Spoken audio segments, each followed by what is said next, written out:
তুমি মুসলিম? জি আঙ্কেল। ও কি জানে না তুমি খ্রিস্টান? একজন মুসলিমকে বিয়ে করবে তুমি? বাবা, আমি ইসলাম ধর্মে কনভার্ট হব। কি বললে? এখানে ওর কোনো দোষ নেই। ও যাই করছে সেটা শুধুমাত্র আমায় ভালোবেসে। দোষ যদি কারোর থেকে থাকে সেটা আমার। মারতে হয় আমায় মারুন আপনি। ওকে বেরিয়ে যেতে বল। বাবা তুমি যাও তো এখন। আমি আপনার মেয়েকে কোনোদিন কষ্ট দিব না। মাফ করে দাও মানে? 4টা বছর পরে সে এখন তুমি মাফ চাচ্ছ? হাল ছেড়ে দিচ্ছ? তো আমি আর কি করবো, আমাকে একটু বলবা? একটু বোঝার চেষ্টা করো। তোমার আর আমার ধর্মটা আলাদা জেনি। তোমার ফ্যামিলি কখনোই আমাদের সম্পর্কটা মেনে নেবে না। তুমি কি আমাকে ভালোবাসো না? দুনিয়ার সবাই মেনে না নিলে যদি আমার প্রতি তোমার ভালোবাসাটা কমে যায় না, তাহলে থাকো, আমি চললাম। কোথায় যাচ্ছ?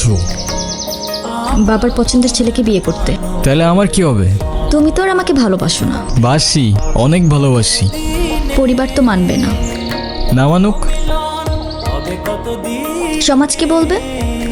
সমাজের বাইরে চলে যাব। কত দূর? যত দূর গেলে তোমার আর আমার ছোট্ট একটা সংসার হবে। আগলে রাখতে পারবে? সারা জীবন।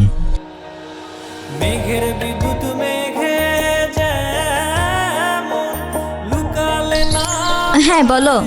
কোথায় আছো তুমি? এই তো বাজার করে বাসায় যাচ্ছি। কেন?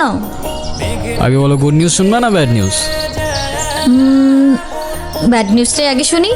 ব্যাড নিউজটা হচ্ছে তোমার এখন থেকে মাঝে মধ্যেই বাজার করতে হইতে পারে। কেন? কারণ গুড নিউজটা হচ্ছে নতুন চাকরিতে তোমার হাজব্যান্ডের কাজের অনেক চাপ থাকবে এখন থেকে। কংগ্রাচুলেশনস। কিন্তু স্যার, আমি আর বাজার করতে পারবো না। যত রেটি হোক না কেন, বাজার কিন্তু আপনাকেই করতে হবে। কেন, কি হয়েছে? আরে ধুর, আমি একদমই দামাদামি করতে পারি না। আজকেও 150 টাকা ঠকে আসছি।